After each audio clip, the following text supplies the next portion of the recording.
Victim and high court petitioner. ಇವತ್ತು ನಮಗೆ final practical labs ಇತ್ತು ಆ್ಯಂಡ್ ನಾವು ಕಾಲೇಜಿಗೆ ಹೋದ್ರು, ನಾನು ಮತ್ತು ನನ್ನ 2 ಸೈನ್ಸ್ ಅನ್ನೋರು ಫ್ರೆಂಡ್ಸ್.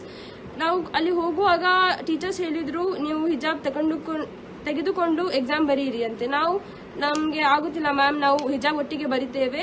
ಆ್ಯಂಡ್ ನಾವು ಕೇಳಿದ್ರು ನಮ್ಮ ರೆಕಾರ್ಡ್ ಸೈನ್ ಮಾಡಿ ಅಂತ. ಅವರು ಒಪ್ಪಲಿಲ್ಲ, ಸೈನ್ ಮಾಡೋದಿಲ್ಲ ಹೇಳಿದ್ರು. ಮತ್ತೆ ಅವರು ಬ್ರೈಬ್ ಮಾಡಿದ್ರು ನಮ್ಮೊಟ್ಟಿಗೆ ಮಾರ್ಕ್ಸಿನ ಜೊತೆಗೆ. ಲೈಕ್ ದೇ ಸೆಡ್ ದಟ್ ನೀವು ಹಿಜಾಬ್ ತಗೊಂಡುಕೊಂಡು ಕ್ಲಾಸ್ ಒಳಗೆ ಬಂದ್ರೆ ನಾವು ನೋಡ್ತೇವೆ, ಮಾರ್ಕ್ಸ್ ಕೊಡ್ತೇವೆ.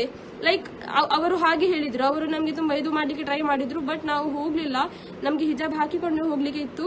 ಮತ್ತೆ ನಮಗೆ ಪ್ರಿನ್ಸಿಪಲ್ ಒಟ್ಟಿಗೆ ಮಾತಾಡ್ಲಿಕ್ಕೆ ಹೇಳಿದ್ರು. ನಾವು ಅವರೊಟ್ಟಿಗೆ ಹೋಗಿ ತುಂಬಾ ರಿಕ್ವೆಸ್ಟ್ ಮಾಡಿದ್ರು, ಪ್ಲೀಸ್ ಸರ್, ನಾವು ತುಂಬಾ ಹೋಪ್ ಇಂದ ಬಂದಿದ್ದೇವೆ ಕಾಲೇಜಿಗೆ ಎಕ್ಸಾಮ್ ಬರೀಲಿಕ್ಕೆ ಓದಿಕೊಂಡು.